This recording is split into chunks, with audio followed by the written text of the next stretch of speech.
Eastern Carolina is home to over 100 years of aviation history.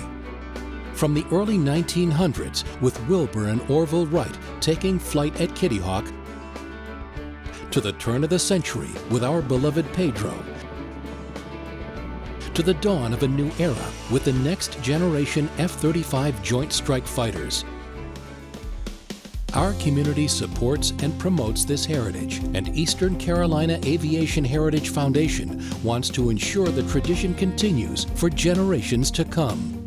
Join us as we host a series of events for people of all ages. Experience the heritage, community, and patriotism we share with MCAS Cherry Point and make marine aviation history come alive. Our partnership between the military and civilian communities is unlike any other, and we count on you for your support. Become a member today to be a part of the amazing journey.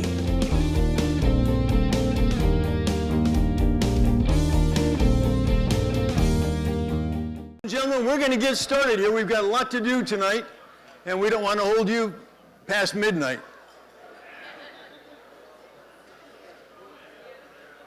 We've had some interesting galas in the past. We've had to put up with rain and ice. We've had people cancel at the last minute. Tonight we are absolutely blessed with beautiful weather, and we are fortunate. Donnie Cox said he can't promise the same for tomorrow. And if you are new to eastern North Carolina, you'll realize that the weather here changes very quickly. So today in the lower 80s, tomorrow it should reach 51. With rain, so stand by. Last year, the readers and fans of the Convention South Media Group voted to decide the best meeting sites in the South, and they selected the Havelock Tourist Event Center to receive their annual Reader's Choice Award. So it is my pleasure to welcome you to the best meeting place in the South, the Havelock Tourist Event Center.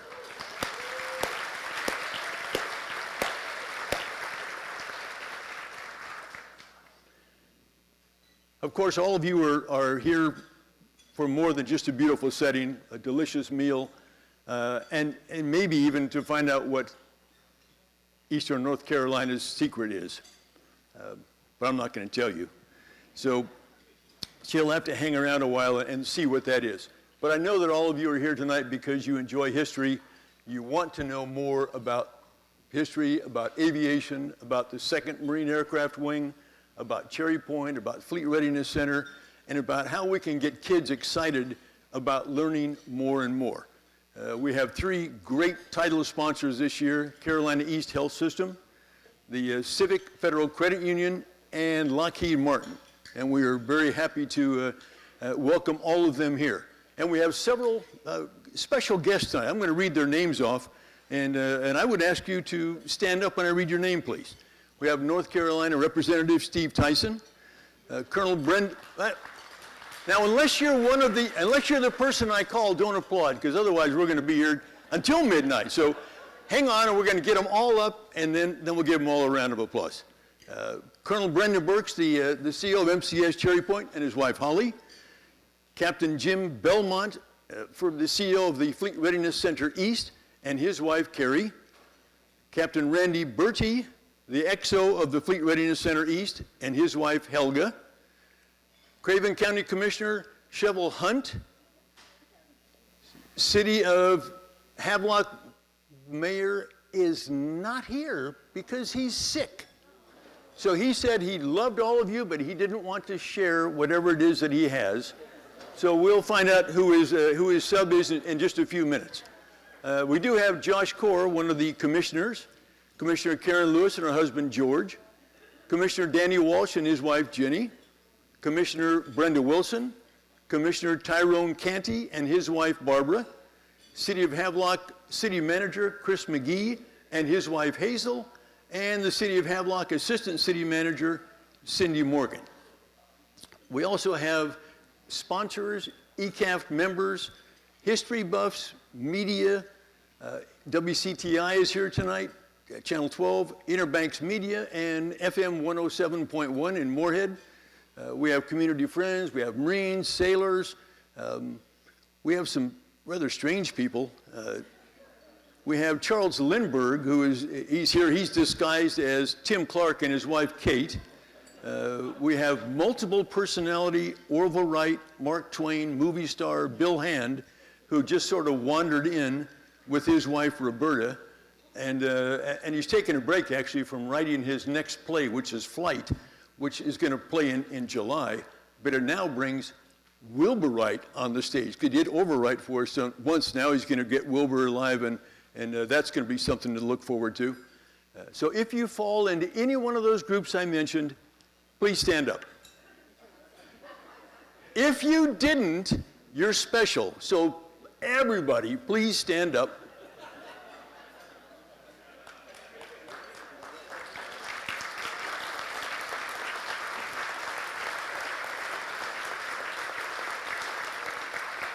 And while you are up, as any good meeting in Eastern North Carolina does, we start with the Pledge of Allegiance. And for those of you who are history buffs, just yesterday, in 1945, a flag was raised on Mount Suribachi. Marines and sailors working together once again. So please join me in reciting the Pledge of Allegiance. I pledge allegiance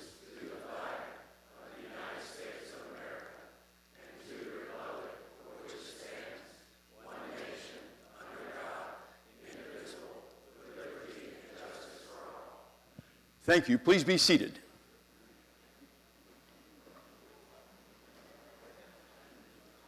Now it is my pleasure to introduce the Mayor Pro Tem of the fine city of Havelock, Commissioner Danny Walsh. Thank you. Hey, Danny.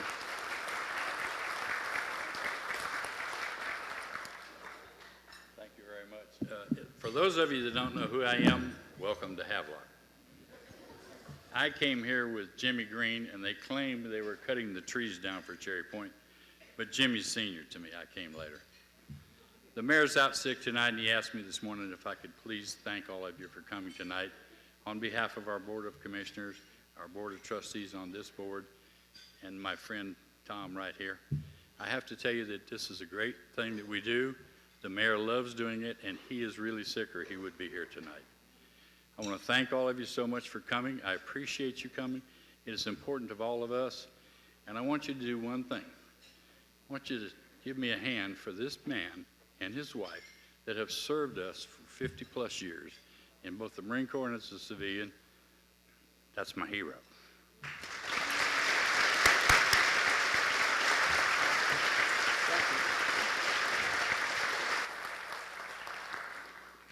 That takes care of that. He won't get invited again. Thanks, Danny. Well,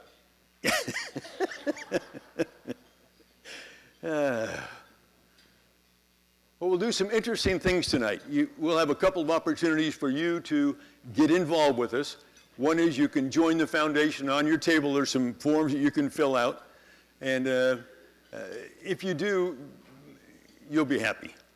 We also have some raffles, and we have one silent auction item out the table when you checked in today. There's a beautiful chair out there, a Bassett accent chair that was donated by Wells Wayside of Havelock. So you're welcome to sign up on that and run some bids up on it, please. As far as the raffle goes, we have a 2-night stay at the Doubletree in New Bern. We have dinner for 2 at Christoph's on the Water in the Doubletree in New Bern. We have another dinner for 2 at Christoph's on the Water in Doubletree, New Bern.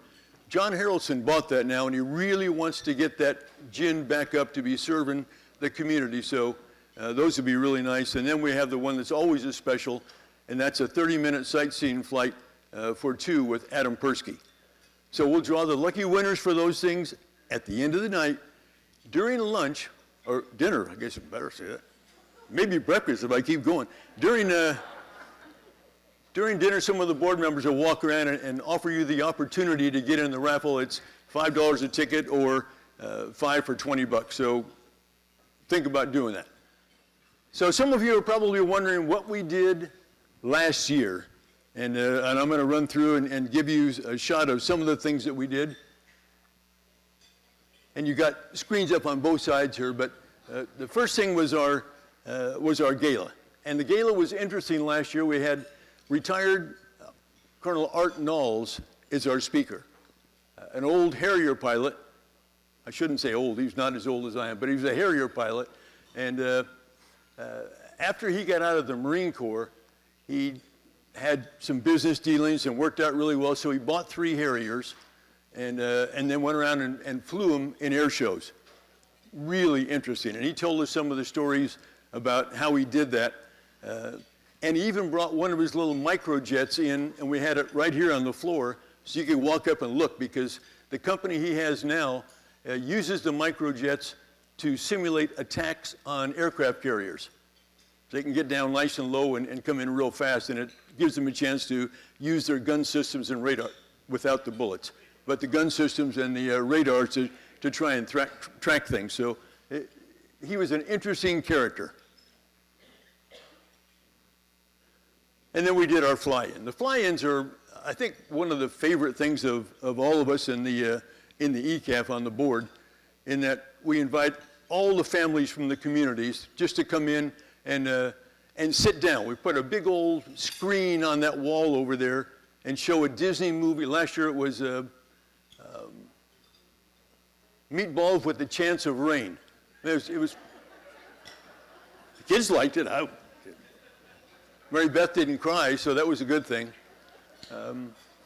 But then we have all through here, this part of the main building, and outside we have STEM stations: science, technology, engineering, and math. And the kids can walk around and try out all the things they want to do. We have spinning chairs to show physiology, what happens to your ears, and what makes you dizzy when you stop real fast, those kinds of things. We have robots from the explosive ordnance disposal teams at Cherry Point, and the kids actually drive them, so the robots go over and pick up something and hand it to you and take it back down. We have flight gear, so we can explain to them what NOMEX does and how it retards fire flashes and that sort of thing, and let them go up on the side of the F4 up there on a platform and take a picture, and then when the night's over, they can go over and get their picture of them in a regular old flight suit, a real flight suit, and take that home with them. So it's a fun thing. We have fire trucks. Last year, the Fleet Readiness Center had some little remote-controlled vehicles that you could drive on the floor, so all the kids got to run an obstacle course with that.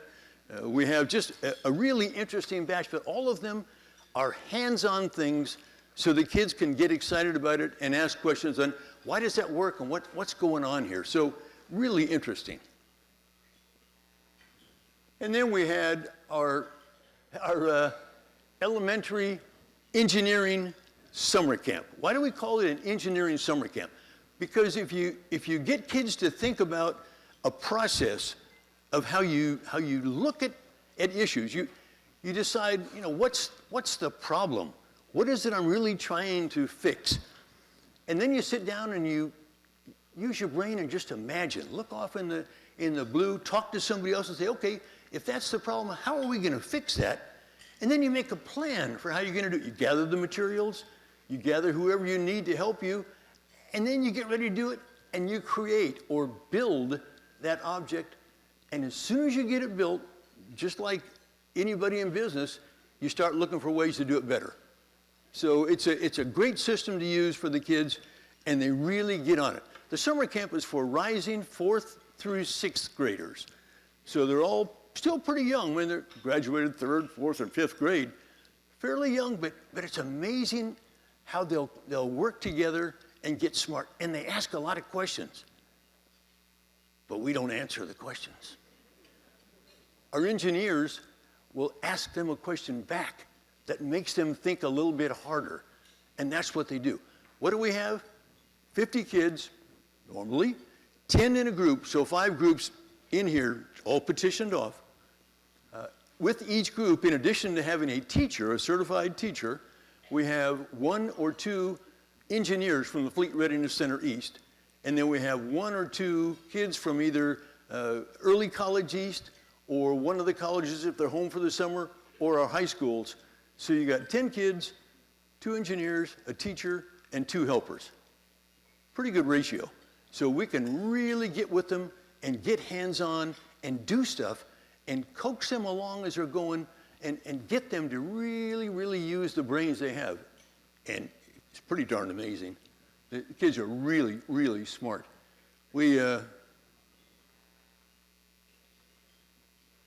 Last year the task was to build a drop copter out of materials. Your choice of all the materials we give to you.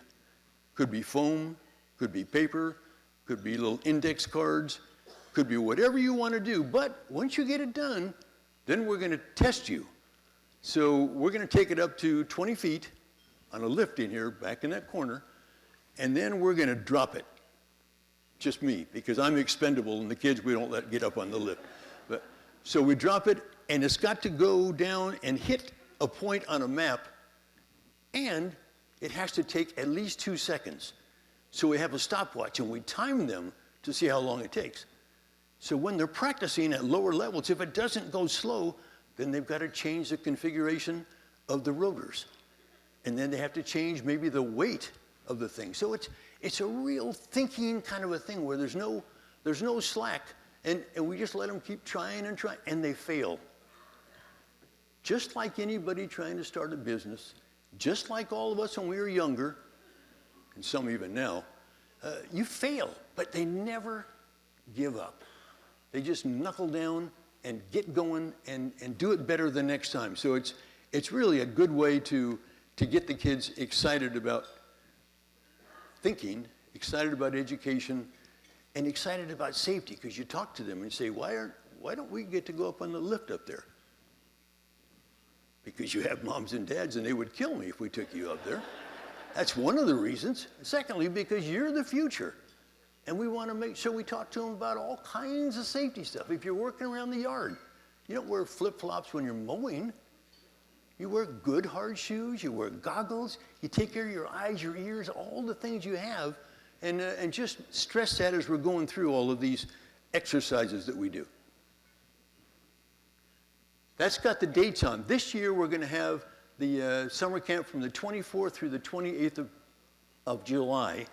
And if you have grandkids or kids and you're interested, applications are online now. You just go to ECAF on the website. And normally, since we only have 50 kids, we have to make the difficult choices about deciding which ones are going to come. They get a note from their teachers saying, yep, they're good, a note from their parents, and they have to write a little essay as to why they want to come to the camp. Because we can't physically get more in here than the 50. So it's pretty challenging, and so if you're interested, get on with it. Fall partnership. This is another one of the treat ones. In the fall, we invite our members, we invite the teachers who were there with the kids, and we let them do the same thing the kids did during the summer camp. So 2 years ago, it was drop an egg from 20 feet and not break it. You had to do all the packaging, all the wrapping, deciding how it would work. Last year was drop copters. So since the people only have one night, the adults, we only go up to about 10 feet. Unless I know them and don't like them, and then I stretch it up a little higher. And it may be 12 or 13 feet, but they have to do the same thing. There's a map on the floor, and we'll drop it, and it has to flutter down and land there and take more than 1.5 seconds. We gave them a shorter time because they're going from a shorter distance. But it was really a lot of fun. And then we have several restaurants in the area who volunteer to come in and fix food. And they'll fix the food that they really like. So the members get to roam around and eat and talk and meet people. And we even have Shortwave Brewing brings up some of his great beer. I mean, it's a really fun night. So I would suggest that you keep that on your calendars. Partnership event. Now, these are the dates of what we're doing for this summer. And you'll notice up there we have high school summer engineering camp, a middle school summer engineering camp, and the elementary camp. The elementary camp is the one that the ECAF puts on. It's right here in this building. The other two are done by Craven Community College. Tanya McGee is the dean of the college across the street. It's in Havelock, and that's where they hold their two camps. Middle school is going, high school will be new this year. But our thought is that if you're going to get kids excited about education, it's got to be continuous. So in the summer, they can do the elementary. That's 3 years, and we'll have a different syllabus, so we'll have 3 different things. And then they go into the middle school, different syllabus for the years they're there, and then they go into high school, which will be even different. And they'll be all set and ready to go on to school if they want to do that.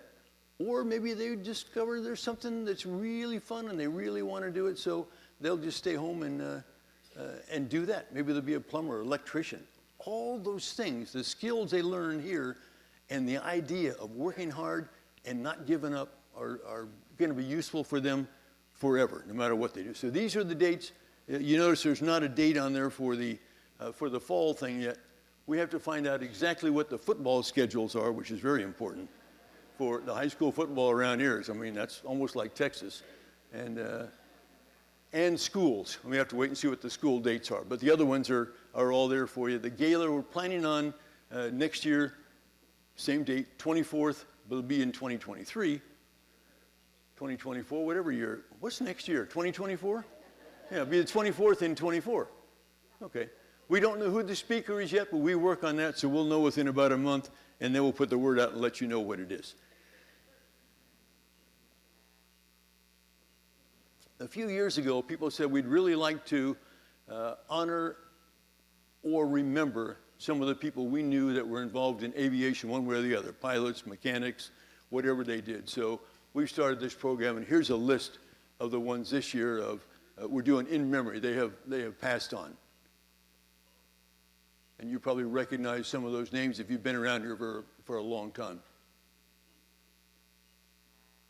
And then we have one in honor of, and that's it. They can name anybody who's still active doing things or is not doing them right now, but did and is still with us. So I think those are really, they're nice because you see people that you've known for a long time. I'm going to run through the sponsors because anytime you're trying to do a big event, you need sponsors. Our title of sponsors, again, we have 3. Carolina East Health System, Civic Federal Credit Union, and Lockheed Martin.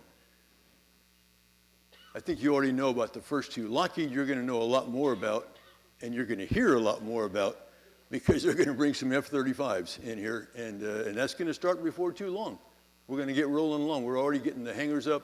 They're getting the squadron. One squadron's already formed. We just don't have the planes for it yet, but they'll be coming in, and that's going to all of a sudden be real crowded, and that will phase out the Harriers, but we'll have the F-35 or Joint Strike Fighter here. It's going to be really neat. I think you'll be impressed. Then we have a platinum sponsor up there, and we have our gold sponsors. So you can see that's the City of Havelock, News Channel 12, Havelock Tourist Event Center, where we are right now. Sandy's, who did the lovely flowers on your table. Please don't take them. And Robinson Dental. So there's our next one. Okay, the silver sponsors, you can see that. The Flame, who's going to fix our meal tonight, and it's always great. The Harold H. Bate Foundation, and Richard and Wanda Hazlitt. And then our bronze sponsors. Okay, and you can see those. Interbanks Media, JCTM, Legacy Private Client Services, and Trent Buick GMC. I think they have a Cadillac up there too, I'm not sure. And then our table sponsors. Some of the table sponsors couldn't be here, and they called us and said, please give our seats to young Marines, veterans, students, anybody else that you can find, because we want to tell them that we appreciate what's going on. We just can't be there, so please allow some other folks to fill it. So if you look at the signs on your tables there, it tells you who sponsored your table, and if you need something and they have it, please use them.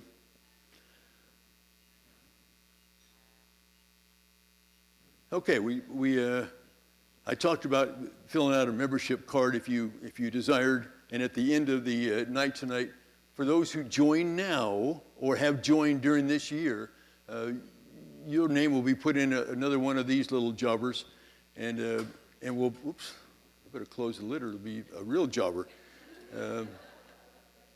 And you'll have a chance of winning a really nice wooden F-35 model, which is really nice. So please do. And who knows, and if we are successful with what we're doing now, we might build the next astronaut or somebody coming out of one of our classes. Who knows who it's going to be? And if it does come from one of ours, you'll want to be part of the group that says, yeah, we helped do that. So join, or Mark Meno will be after you. I'd like to introduce the board. Please don't applaud. If I don't say that, then the person whose name I read will applaud, because that's the way the board members are. But wait till I get all of them. So please stand up.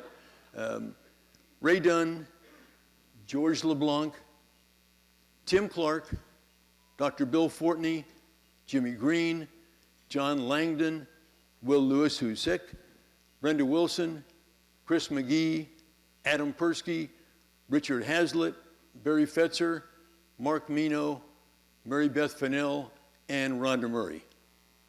So those are your board members.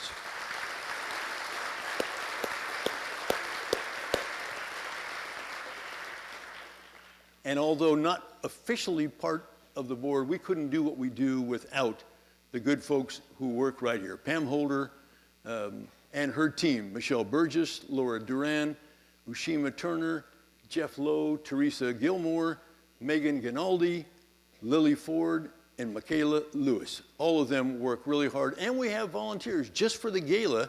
And the city of Havelock, in addition to letting us use their building, sent over some of their folks: Tiffany Baker, Kim Walters, Annette Fryer, J.C. McVicker, Lee Tillman, Sue Steinhauser, Chris Miller, Melanie Poole, Mary Weigel, a graphic designer, Britt King, photographer, Greta Meadows, video is Todd Jakimiak. It's Todd. And did I get you, Todd? Okay. We'll go with Jack. You can go with, yeah, half the people call him Todd, half them call him Jack, so I'll call him Jack. And then we have some volunteers who will do whatever you ask them. Cherie Sanders, Charlotte Bula, and Catherine Bennett. So thanks to all of them. Thanks to Pete for putting up with me for standing in the wrong direction when I'm pushing the button with all the video, audio, visual, and stuff. So I hope you can tell we've been busy. It's just been one of those years, which is exactly what we want it to be, as busy as all get out. We thank all those who've helped at work. We're busy now trying to get ready for the next things that are coming up. I think I already showed that's a membership slide. That's the coin, and each year we have a coin. I'm going to let Mr. Meno explain to you what the picture is on one side of the coin there, because it is a little bit different. He said it was his wife, but I don't think that's true. So she said, maybe. Didn't you say that? No, he didn't say. Okay, I'm sorry. It was my fault. Okay, we're going to do something a little different tonight. But we need to thank somebody, somebodies. In 2006, if you think back that far, most of us enjoyed an incredible Christmas with family and friends. That was not the case for everyone. Dr. Ray Armistead, a well-known and well-respected orthopedic surgeon in New Bern, his wife, Patricia Ann Prescott Armistead, was a surgical nurse. They worked together. They had two daughters, Lauren and Kristen. Lauren graduated West Virginia School of Medicine and was in her surgical residency in Charleston, West Virginia. Kristen held a master's degree in communication, and she was employed by the Wachovia Bank in Charlotte. This was a truly talented, loving family.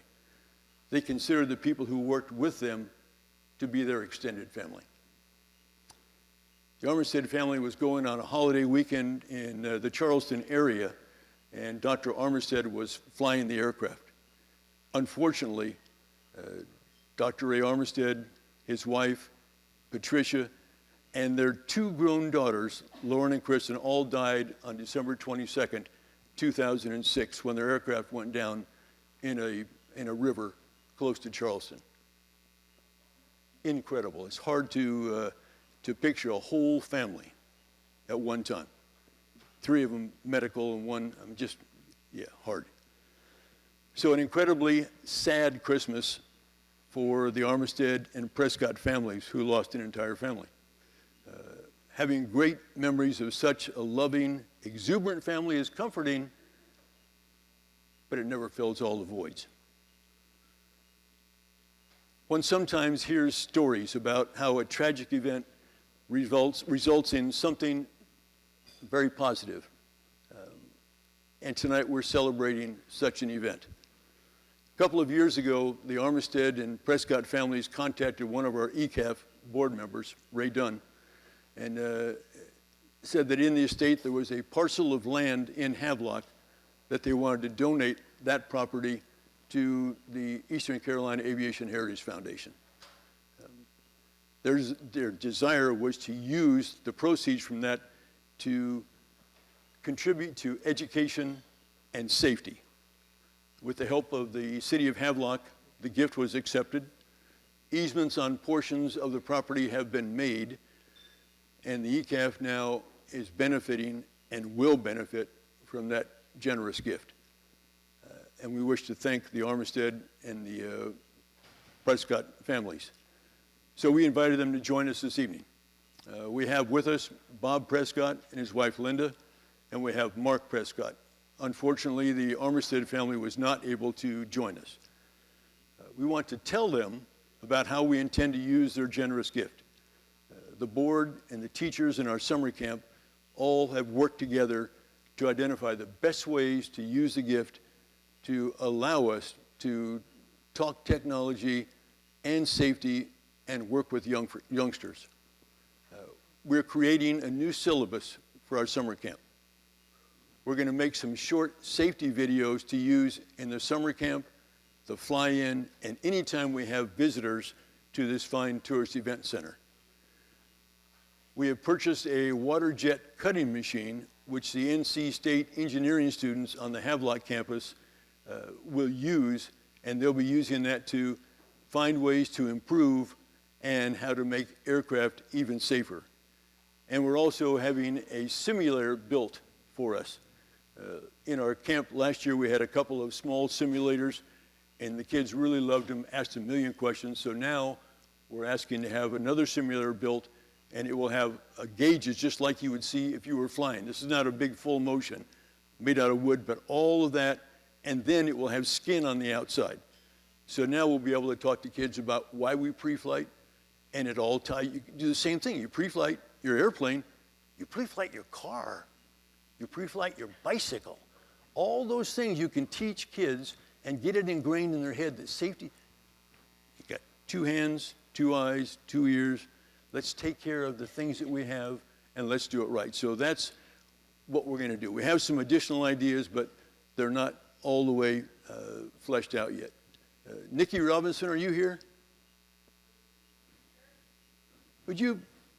She's got a little card she'd like to give to the Prescott family just to thank them, because she's one of the NC State students who's going to use this water cutting machine over there, which is really a sophisticated piece of gear and important. Ray, if you would show them and introduce them, please.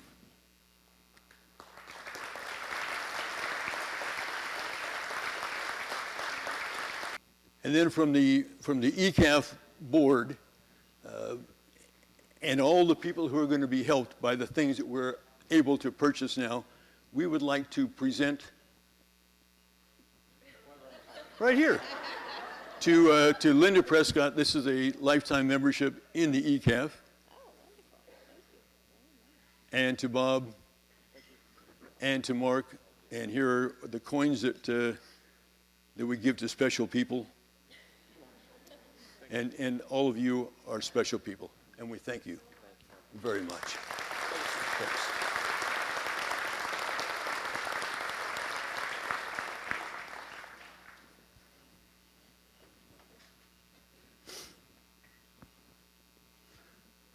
I think they're all tougher than I am. Boy. Now I'm going to invite Donnie Cox. Are you back from your, yes, back from telling people how bad the weather's going to be tomorrow? Donnie comes in and he plays with the kids in summer camp, and he brings a little display out here for the fly-in, and he's always ready to help us. So Donnie, if you would, please, sir. And give us our invocation.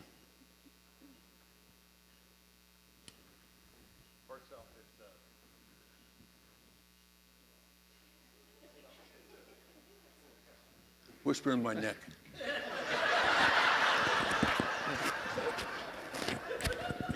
This happened last year, by the way.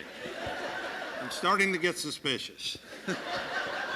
I'll find somebody else next year. If you would, pray with me, please. Most gracious and glorious Heavenly Father, we come before you tonight, Lord, and we thank you for another day that you made. We rejoice and am glad in it. And Lord, we thank you for being a loving, caring, forgiving God, and most of all for the blessings you bestow upon us.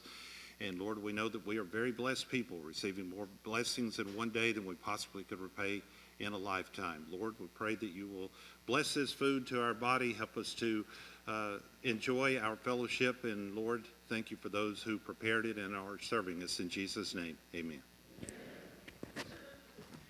You won't believe it, but we did practice that. That was planned.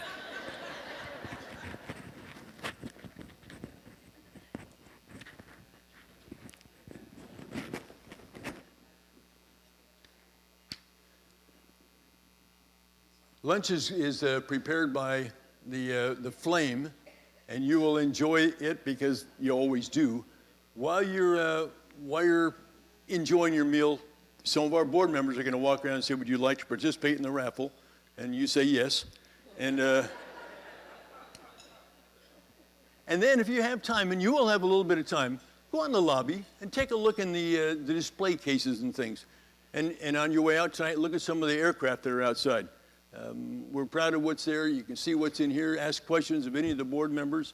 I don't think any of them have flown that one, but they're pretty close to it. They've been around a while. So please enjoy your meal, and we will reconvene at 7:45. Okay? Enjoy. When you're doing something as big as this, there are always little things you think about. One thing I never think about is how...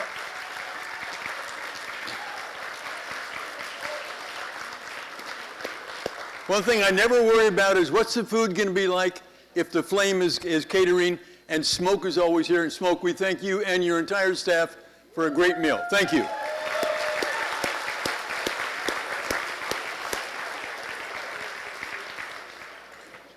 Okay, now for what you came to hear, Eastern North Carolina's best kept secret, the past, the present, and future of Fleet Readiness Center East. And many of you have lived in this area for a long, long time and don't have a clue what they do at the Fleet Readiness Center East. I didn't until I was stationed down here. And then I met Mark Meno and I forgot everything I knew. My guess is that most of you have looked in your program and have already read the bio on Mark Meno, so I won't read it to you. You're welcome. But I will give you a couple of highlights. He's the executive director at Fleet Readiness Center East now, the senior civilian over there, and just a great gent. Bachelor of Science in Chemical Engineering from Virginia Tech, for which he kisses a lot of gas, because not all good engineers come from Virginia Tech. I understand there are 2 or 3, but most of them come from somewhere else, like NC State or South Carolina or... But he's still a pretty good guy. Started out as a material engineer, did some time as an analytical chemistry and composite supervisor, moved up and did some more work as the head of departments, and he just kept on going. One thing I have to tell you, and you probably already figured out, is that Mr. Mark Meno is a member of the Aviation Heritage Foundation Board. And it is such a pleasure for us to have him there, because when we're about to do anything, and I mean anything, like summer camp, excuse me, Mark, would you talk to your CEO or Captain Belmont or Captain Bertie and see if we can have a bunch of engineers? Boom, engineers are there. Young engineers who really, really can get down on the floor and talk to the students, the campers, and have a great time. And that's important. And what else do? They bring along the Fab Lab. If you've never seen the Fab Lab, it's incredible. Last year we made name tags. So they went out and the kids got to design stuff. You take it out there and they just 3D print it, and all of a sudden, there you go. You got your stuff. So they're talking to them about the technology, where we're going in the future, in this one big contained tractor trailer, which is really neat.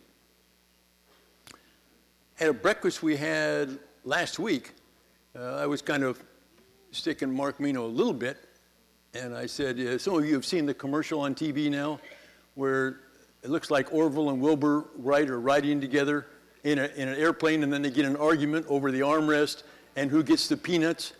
And I said, well, I think Mark was there, and he said, no. So he pulled me aside and chastised me. He said, I was not a pilot.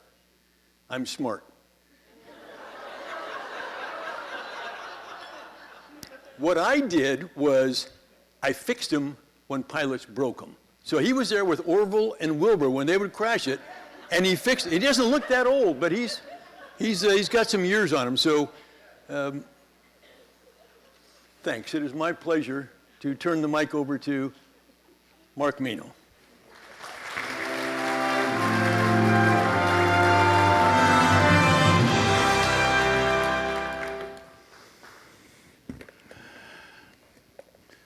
All right, I'd like to take us back in time right off the bat.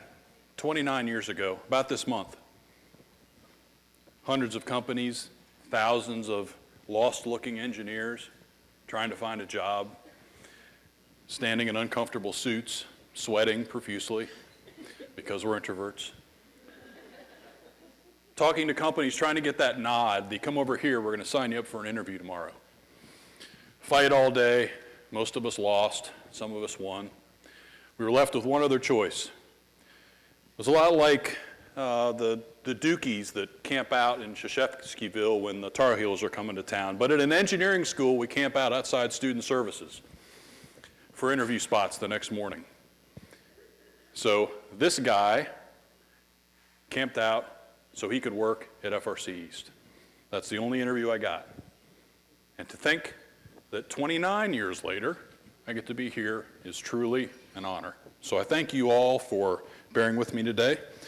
The position I have, Executive Director, that was brought up earlier, it affords me some unique opportunities, but one of the things we have to navigate, since I'm a government employee, is my opportunity to speak here, because there's fundraising and other things going on, and the government and endorsements. So we have a crack legal team on base. I gave them the task to try to figure out how I'd be able to speak today. So they asked something simple. They prepared a disclaimer that they'd like me to run really quick. If you could read through that before we talk about all the fun stuff, and then we can go on. So, legal disclaimer as provided by our crack legal staff.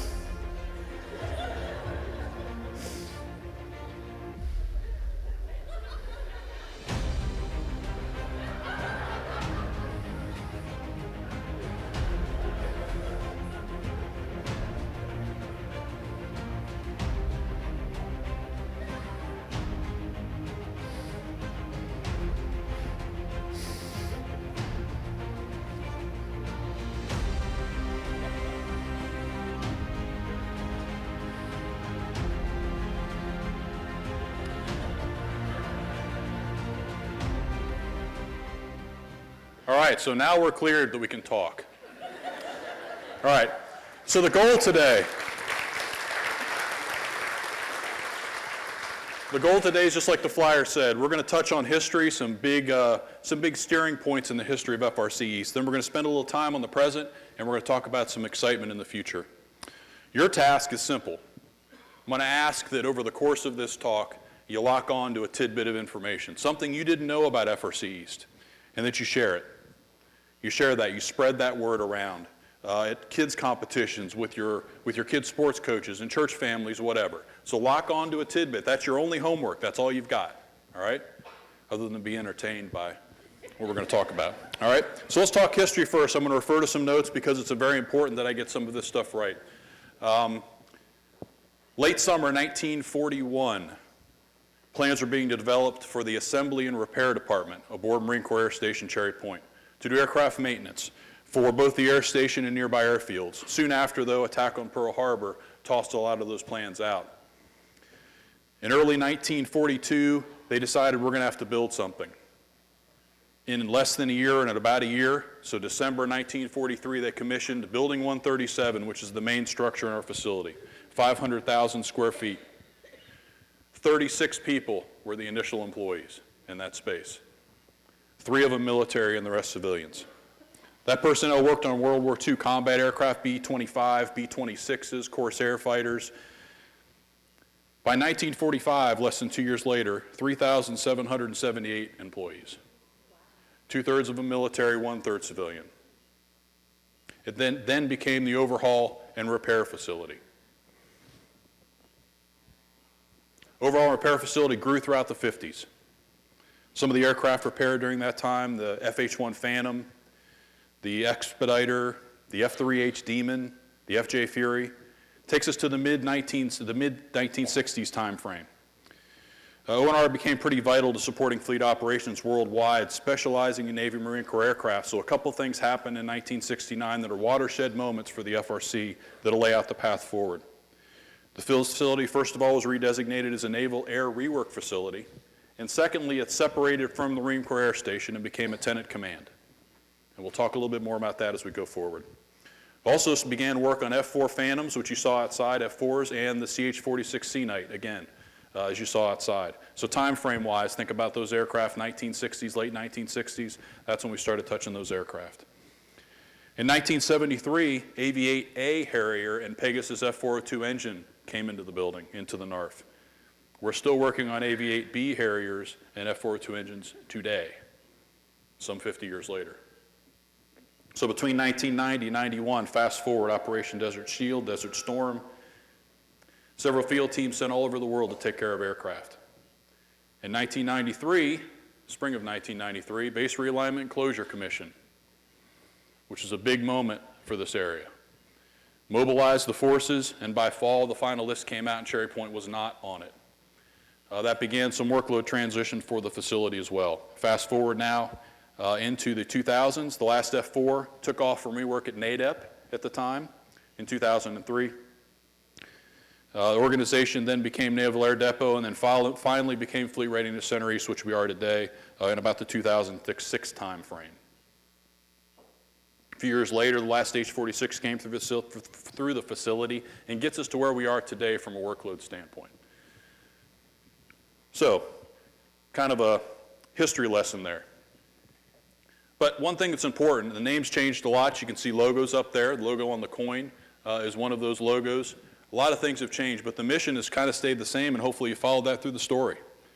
Taking care of aircraft engines and components for the warfighter. So let's get into the present a little bit.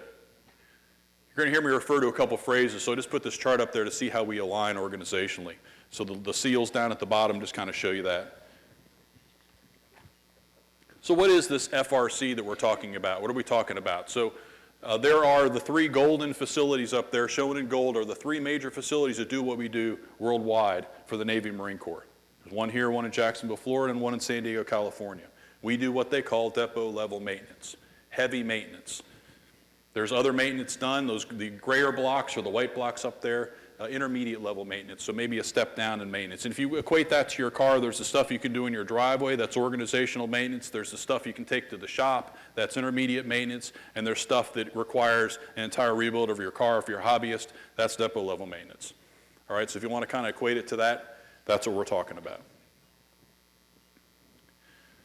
FRC East, however, is not just a Cherry Point. The mothership's here, if you will, and list what we work on there. But we're also at New River and Beaufort alongside the Marines.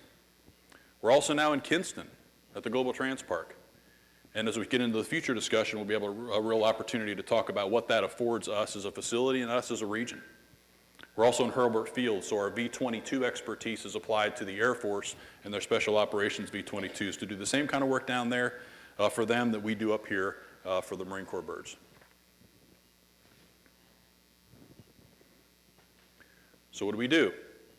We actually do three major things. So most of you all probably envision the depot like I did when I arrived. It's a facility, aircraft are in there, they're torn down to their nuts and bolts, and they're getting fixed and built back up and sent out. That is a huge part of our business. That's what's represented in the top line there. Maintenance, repair, and overhaul services, we do that. We do it pretty well.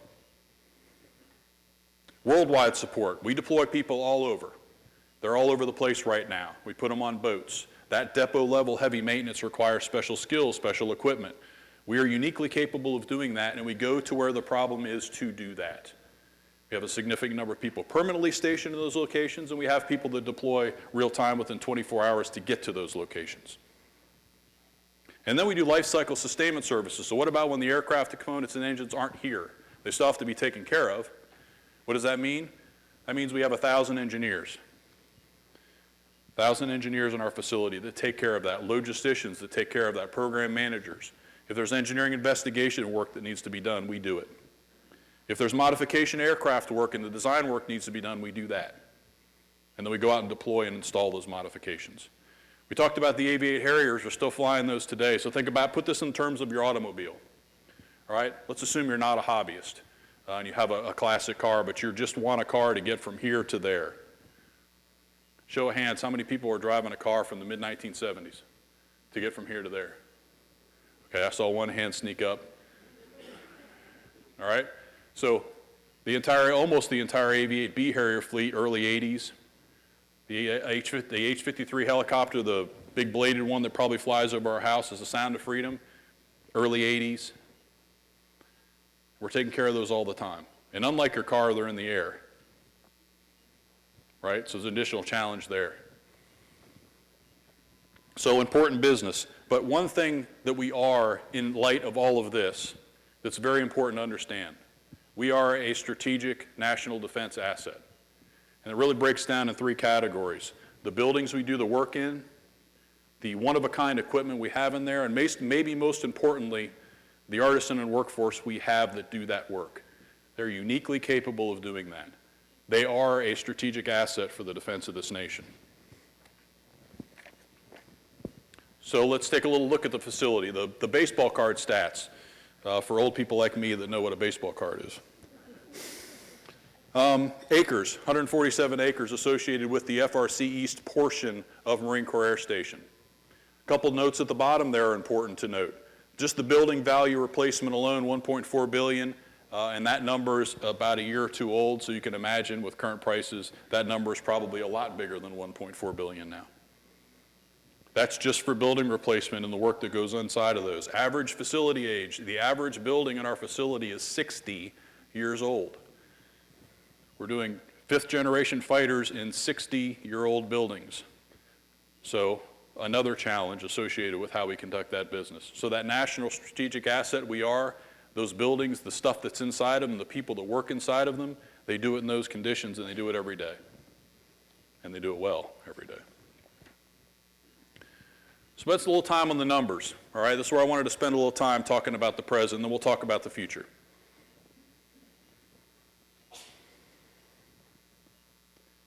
Start with our workforce. So as of January of this year, workforce a little over 4,000 employees. That breaks down to about 40 military in that 4,000. About 500 contractors, and the rest are government civilian employees, DOD civilian employees. That's the rest of that workforce. 40% of our workforce are veterans.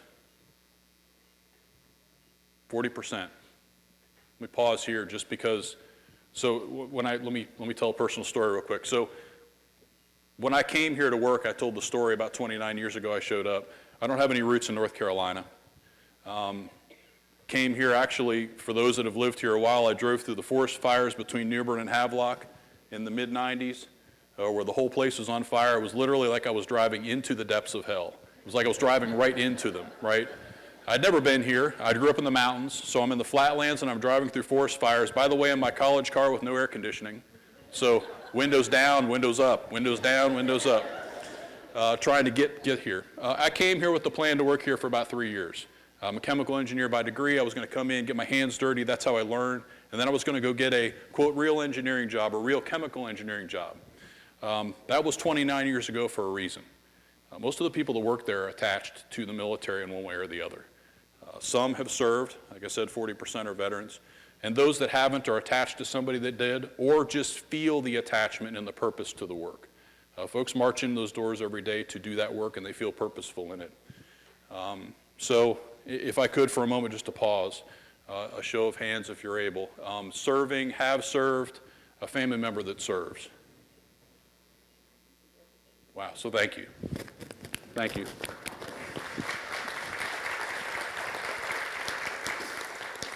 Average age of our workforce is 45 years old, and that's going down, which is good news. It's good news for the future. That age number is going down year over year. Our employees are integral parts of the community. It's very likely, so we'll do another hand-raising exercise. I'll just have you raise your hands as you hear something that applies. Has worked, did work, or works at FRC East, or the artist formerly known as FRC East. Could you raise your hand and keep it up? All right, has a family member that works there. So keep your hands up. Let's keep adding hands here. A neighbor, you know somebody you go to church with, or somebody else that raise your hand. And you can't count me. If you know me, you can't count me. So hands back down, anyone? Okay, all right. Former family member, past family member. So we start getting to the point where you know the fabric of the community and the connection. Put your hands down if you want, or not. It's integral to the community, and then the spouses of those folks as well are integral to the community. I didn't ask that. Who knows a spouse of somebody that works there? That's going to just be more hands. That's a big part of the business here. Our workforce is woven into the community, and that's important. And we'll talk a little bit on the future side as to how we treat that importance. So you might wonder where our employees come from. So we've got a little map here just to kind of show based on maybe last year's data. You'd think Craven County is a big part. It is. It's about half of our workforce. But interestingly, we are one of the top couple employers in Carteret County. Hospital, school system, and FRC East, which is not in Carteret County.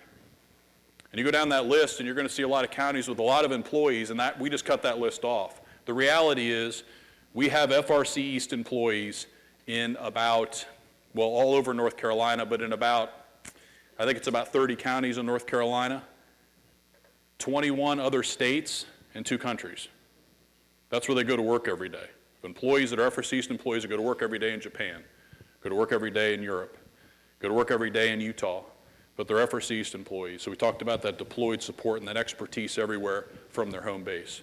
So this is just a sampling. When you think about your community and the county you might live in, this is how many FRC East employees come to work every day. Folks drive 90 minutes each day, every day, to come to work at FRC East.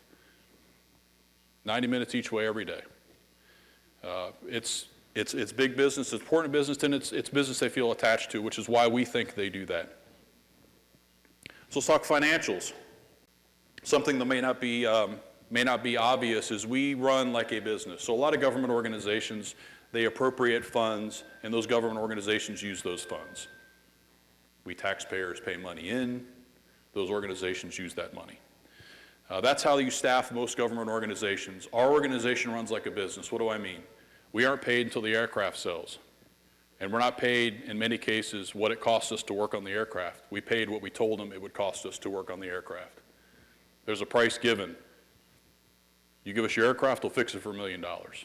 If we fix it for $1.5 million, we lose money. If we fix it for $500,000, we gain money. Our only difference between us and the business primarily is our goal is a net neutral. So our profit loss is a break even.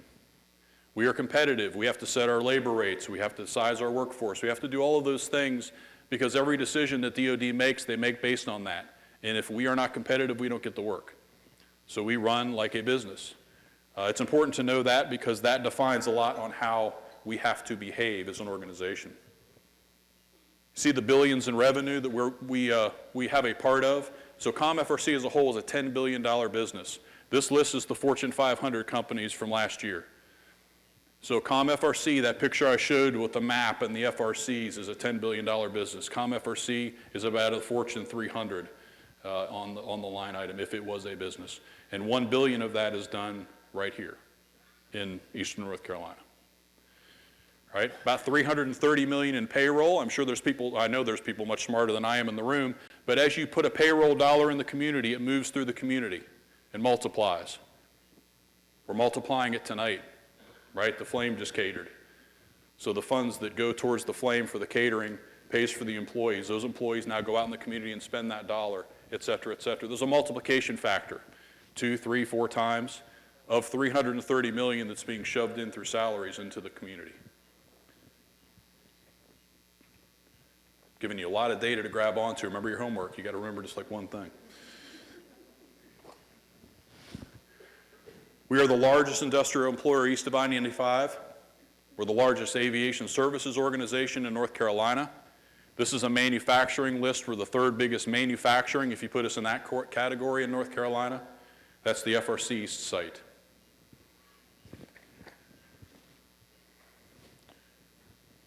So workload, about 75% of our workload is Navy and Marine Corps work, which means 25% is not.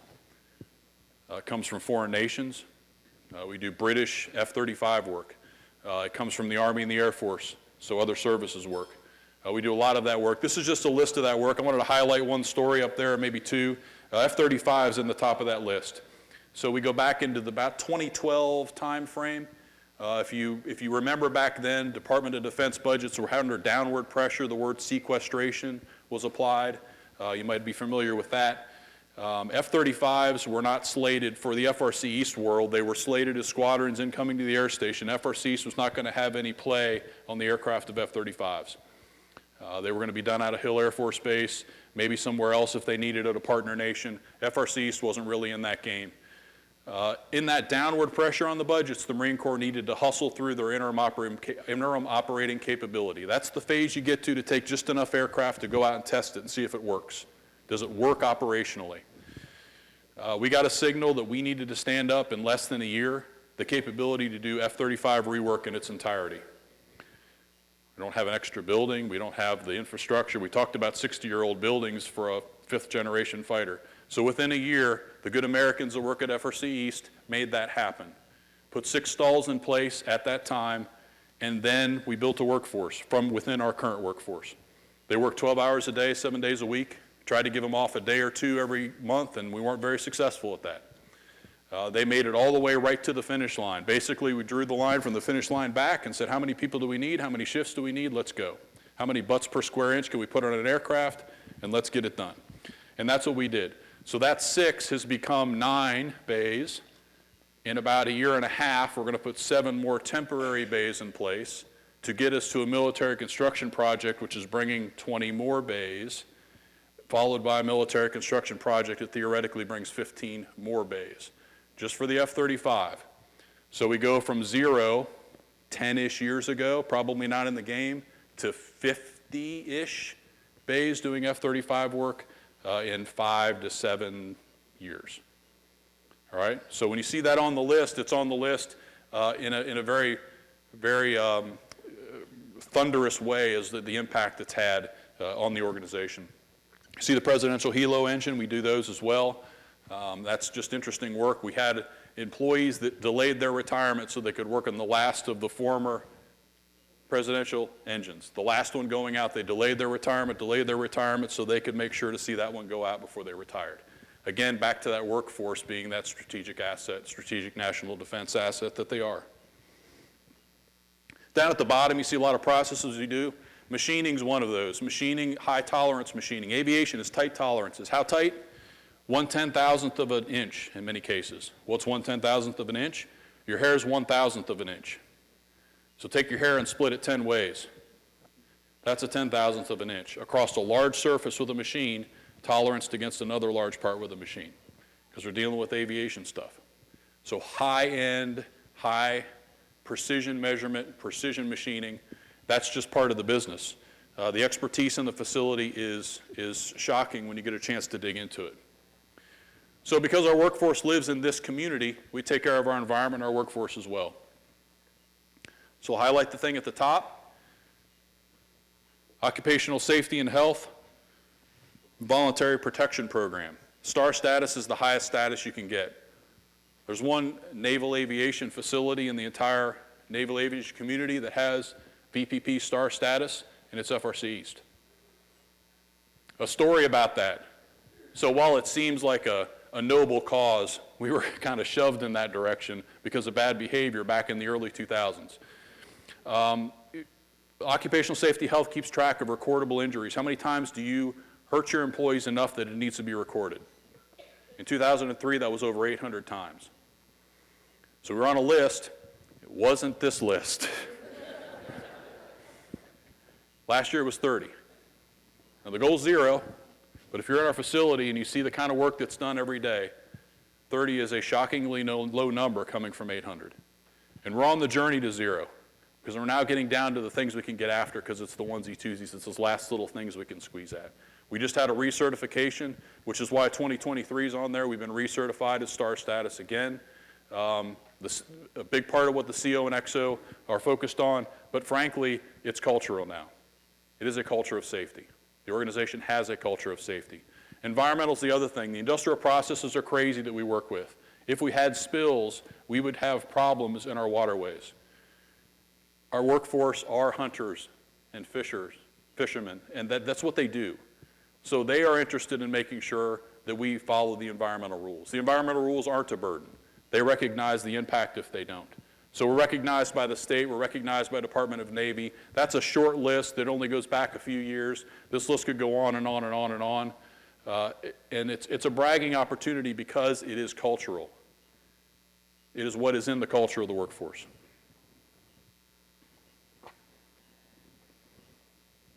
Speaking of the workforce, so development of the workforce is important. We've got a few programs listed up here. I'll give you some stats. This is a big part of what we want to do. We want to grow our own workforce. Eastern North Carolina can supply every engineer, every technical artisan. Everything we need can be supplied in Eastern North Carolina. Collectively, I think the opportunity is there to provide that opportunity for students and provide that view into these jobs and these careers. These are some ways we do that. So technical internships, think about those, or trade internships rather, think about those as apprenticeships. All right, so we're revitalizing that program. We always seem to let it die off when we bring it back, but we've had apprenticeship classes of anywhere about 40 per year. And that's apprenticeship programs in our high-end trades. As a matter of fact, about 80% of our jobs are technical jobs, but only about half of them require a degree. So these types of programs like trade internships are hugely important for our workforce development. Industrial skills training is an internal program for the same thing, where they start with kind of a helper job and they're able to move all the way up to that machinist we talked about. 2019 data, we had over 200 employees in our facility. As part of how we build our business and we run our business, we build in the ability to have that capacity to do the training because of how important it is for us to grow them internal. Engineering internships, we had 60 last summer. So from mediocre engineering schools as well as Virginia Tech, we had them from a lot of schools. The reality is between ECU, UNC Charlotte, NC State, Virginia Tech, we can take them from anywhere, and we do take them from everywhere. We're good inroads at A&T and a lot of other schools now as well. It's really important to us to take somebody who's local, that wants to live local, and present the opportunity for them to do just that. And summer internships are a great way to do that. So before I get into the next one, I wanted to pause and talk about the book on your table. So if you've noticed, there's a book on your table written primarily by the person not named me. He graciously put my name on the book. But here's the intent of that book. That book is targeted for sophomores in high school through maybe freshmen in college. It's lessons learned over time of my time in engineering and observing us hiring engineers and observing those summer interns, as well as Dr. Fortney's experience in the classroom and industry as well, which is a perfect mixed experience. So here's what I'd like tonight for the books at the table.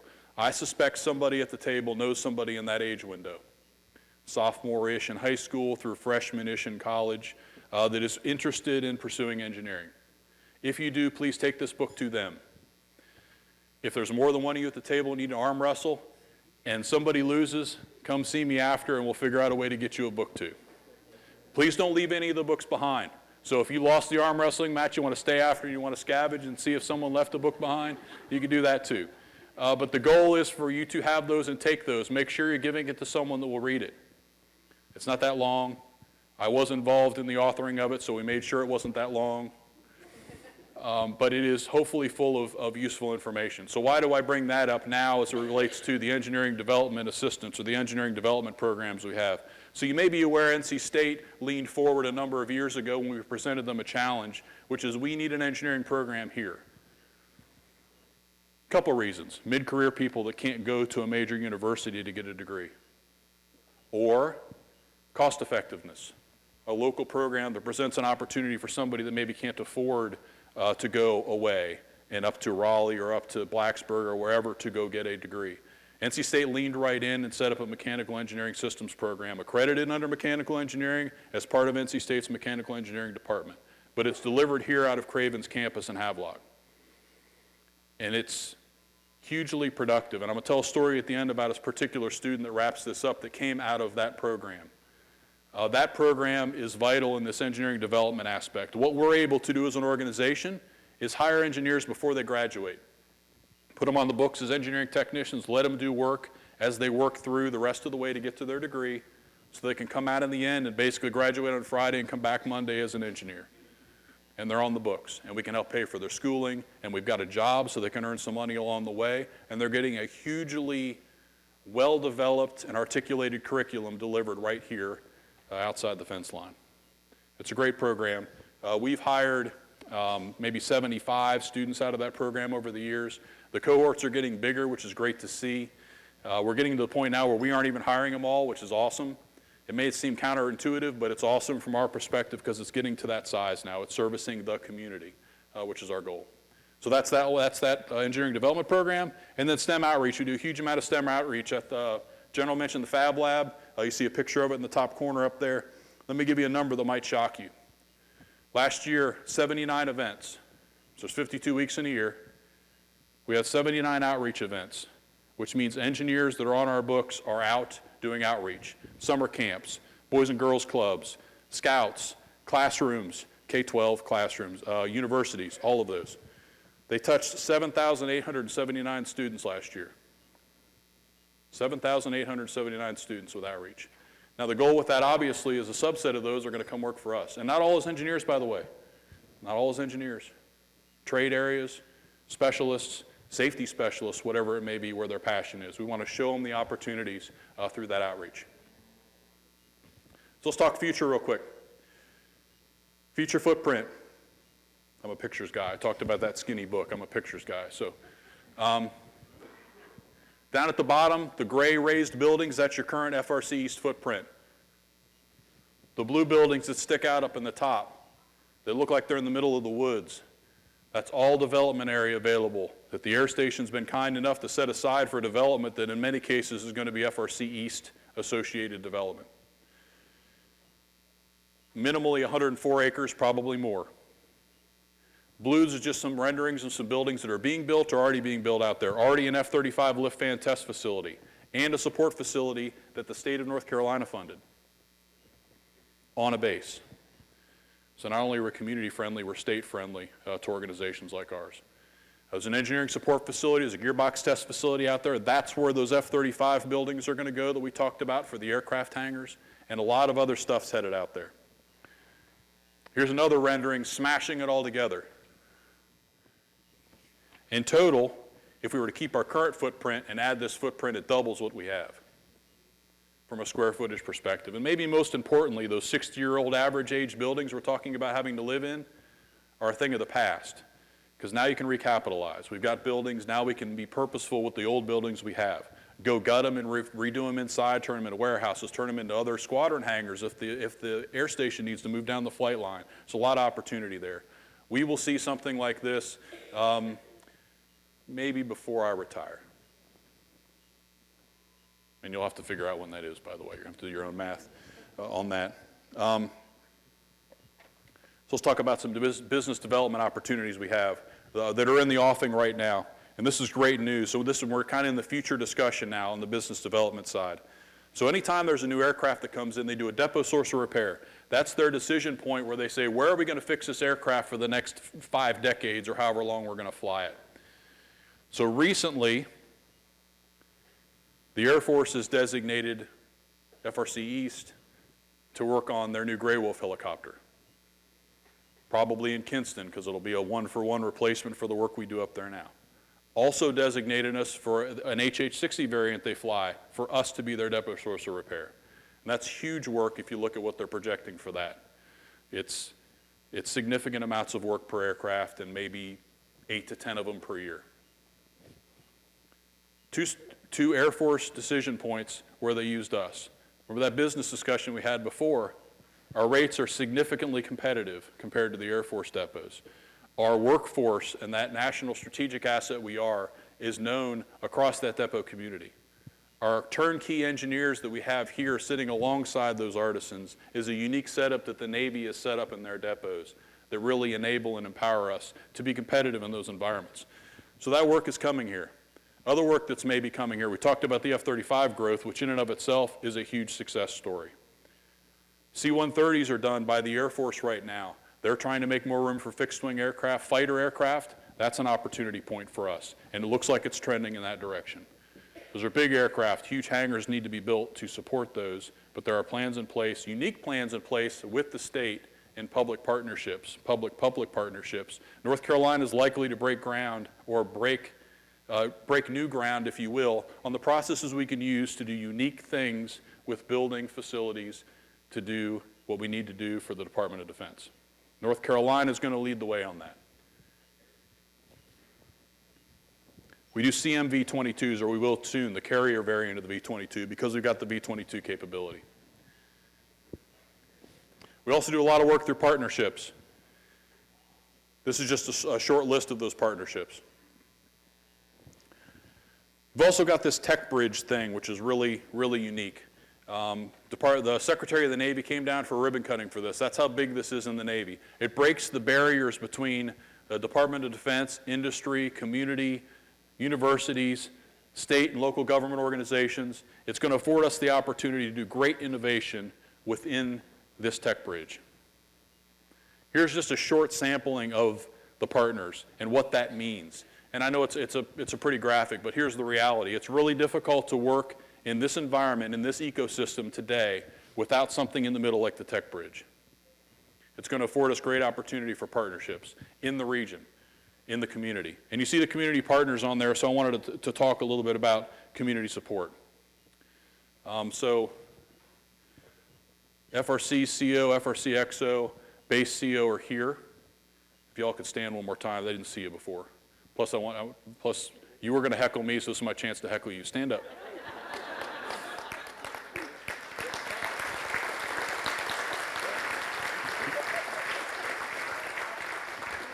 Plus, if I do it right near the end, you don't have any time to retaliate, so that's why I did that. But I think they would tell you, not only are they here supporting this, which in and of itself is a little bit unique, but these are 06 level commands typically, so they've been a lot of places in their career. I've been through 15 COs. I stood in front of the wall the other day and counted. I've been through 15 commanding officers just in the FRC. To the CO and to these three, they will tell you that this place is unique. That this place is unique based on where they've been. The community support and the connectivity between the base and the community is unique to here. And between these three gentlemen, they've probably hit 50 places. 45 for the CO. One for the X. No. They've probably hit 50-ish places between them, and they can say that. And all the previous commanding officers I've been around, they say that. They don't have to say that. They can come through a tour and do their tour, and they can move on. This place is unique. The community support here is unique. It makes what we do, the opportunities there are very unique. So key takeaways. If you did not do your homework until now, I'm giving you the Cliff Notes because that's the kind of guy I am. Vital strategic asset for the nation. remember, that's the facilities, that unique equipment, and most importantly, the people doing the work. Unparalleled support from the local community, we just touched on that. Exceptional career opportunities in technical fields. 80% of our workforce is in technical fields, but only half require degrees. A lot of others, associate degree, certificate programs, a lot of opportunity in technical fields. And the land access to expand, which is unique to here. If you hearken back to the map that I put up there before, San Diego and Jacksonville, Florida are our two sister facilities just within the Navy. San Diego's on Coronado Island. Who's been in San Diego and knows Coronado Island? Show of hands. Who thinks that San Diego would love to have that waterfront property to sell big condos on, right? There's no room to expand out there. They're water locked, they're power grid locked. They can't expand. If you've been to Jacksonville's depot, it sits somewhere between Highway 17 and the St. Johns River, and they're largely landlocked too. They're going to have to start giving up golf courses, which, it's kind of, you start running out of land. We do not have that problem. We are not landlocked. The opportunity is broad here. So I said I'd tell you a story. I wanted to tell you a story about a guy named Ramsey, because I think it kind of encapsulates what we've talked about tonight, or what I've shared tonight. So Ramsey's from Marshallburg, down east. If you don't know where Marshallburg is, I've been told you drive about 30 minutes past Beaufort. You take a right. If you hit the water, you go back a block. And that's where that's what I've been told. I don't know, but that's I think where Marshallburg is. If I'm close, I'm close. So there you go. So I got a verification there from the front row. Ramsey went off and got a degree at NC State at the mothership in Raleigh, got a BS in wildlife and fisheries. Came back here, didn't find the job that matched that. Just didn't find the job that matched that degree and his passion. So he started to come work for us, originally as a contract artisan. And then soon after, heard about this engineering development assistance program and this NC State program that's right here in town. So like many folks, and the purpose of that program, he couldn't pick up and run back to Raleigh and get a degree. He's got a mortgage, his mid-20s, maybe kids. I don't know if he had kids then or yet or not, right? But he's grown roots. So this program is his way to achieve that dream. So he enrolls in the program. And somewhere later along the way, we pick him up in that development assistance program where he's now hired as an engineering technician working for us while he continues to finish out his degree. Going about his business, he's assigned to the Aviate program, which is a really tight-knit crew. They've been working on it forever. We talked about how long that program's been there. We have employees that seem to have been there since the beginning of that program. They are attached to it. I suspect they have Harrier tattoos and they got the whole thing going on. They are into it, right? So Ramsey becomes part of that family really quick. So fast forward, 2014, summer of 2014, an Aviate Harrier has a gear-up landing on the USS Bataan out in the Persian Gulf, which is not something you want to have happen. And there's videos out there. It's interesting to see how that happened. But the damage, despite the best attempts to avoid it, damage is caused on that aircraft. It can't be removed from the boat it's on. It needs to be fixed and back up. So a call comes back to that engineering support team we have, those thousands of engineers we talked about, that life cycle support services. We've got a problem. They rely on pictures, videos, phone calls, anything they can get to get their hands on how are we going to design this repair. Then they have to pick someone to lead it. So I talked about it. We have engineers that have been there since the beginning of that program. They picked Ramsey, or Ramsey picked himself. It's kind of a mutual thing. I'll do it. Yeah, he can do it. So Ramsey led that. He's not an engineer. He's still working through his engineering degree program. Still relatively young, by the way. He got that BS in 2006. Now it's 2014, so still relatively young. And the challenges are endless. They have to come up with repairs sight unseen. They have to come up with repairs that can all be shipped to the boat, that they're all going to arrive at the same time, that take advantage of what's limitedly available on a boat. There's not a lot of specialty equipment. The workforce is going to be tight. It's going to be a challenge. So he works that project for a couple weeks, and then he gets on a plane, flies to Bahrain, gets on a B-22, flies to the boat, gets on the boat, repair stuff's there. They start working on it, find a bunch of other stuff they didn't expect because that's the nature of the business. So there he is, alone and unafraid, on the boat, and he works them through it and we fix it. In 1 month, that aircraft goes from wheels up landing to flying again. Ramsey comes home. Dr. Fortney, out of the kindness of his heart, allows him to kind of wave his way through a couple classes he missed and kind of work his way through some stuff, and he's back in. 2015, he graduates as an engineer. That story doesn't end, but the story today is he is now one of our senior sole engineers that are going to define how we do subsystems component work for the future, just selected for a position like that.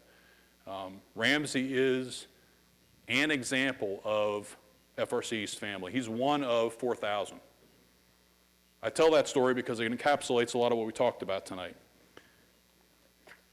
So for me, it's been an honor to represent Ramsey and those 4,000 tonight, and it's been an honor to be here. It's important to me to share this story. I love the opportunity to do that. I hope you do take the homework that we talked about tonight, that you pick something up. I get a lot out of these events too, to see the faces, to see the head nods, to see the surprised looks, to understand what we do in that facility. Our workforce is a national strategic asset. Hopefully I was able to kind of communicate that to you tonight, and that you can go now share that in the community for the days and months and years, and based on the good news we're getting, the decades to come. So thank you, and be well.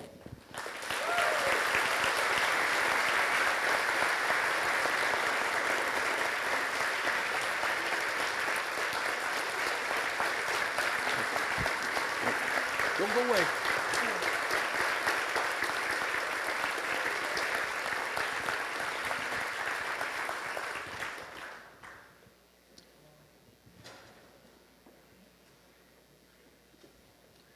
I think Mark covered almost everything, but he probably needed someone up here who's used the work of this fine facility, and I'm one. Vietnam flying H-46s, busted them all up. You look around, and what's right there? A team from the Fleet Readiness Center to fix it and put it back in the sky. We took a bunch of holes. We could do the easy fixes, rivet gun, piece of metal. You don't do that anymore. Picture the, if you're working over at FRC and you go from the old timey when you were fixing sheet metal, and you just take a rivet gun, popped in the corners, and they flew away. Carbon fiber. You don't do that to carbon fiber. Computers. The old aircraft we flew, none.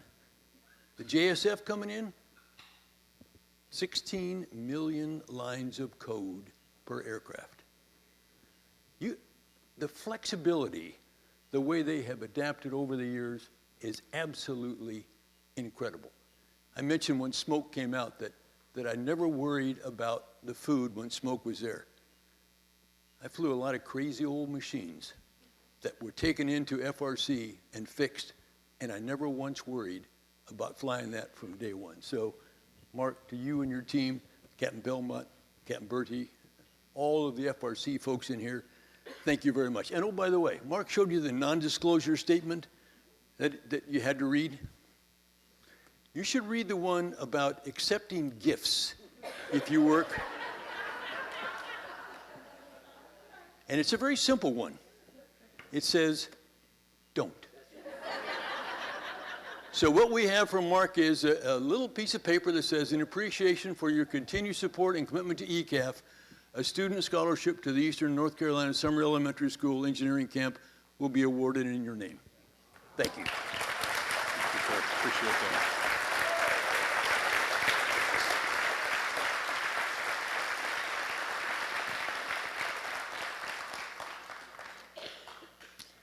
Incredible. Just like the workers over there, he does a great job. So thanks again to our sponsors. The title sponsors, Carolina East Health System, Civic Federal Credit Union, Lockheed Martin, to our gold sponsors, the City of Havelock, Sandy's Flowers, these beautiful flowers that are there, Robinson Dental, Family Dental, WCTI, Havelock Tourist Event Center, and all of our other sponsors, the table sponsors. Again, I'll mention that a lot of the sponsors could not fill their tables, so they opened it up, and we've got a bunch of young Marines sitting out here and a bunch of veterans sitting out here, and we thank our sponsors and we thank all of you for coming. I guess it's about time to do some drawings here. Pam, have you got some papers for us? Would you like to bring those up, please?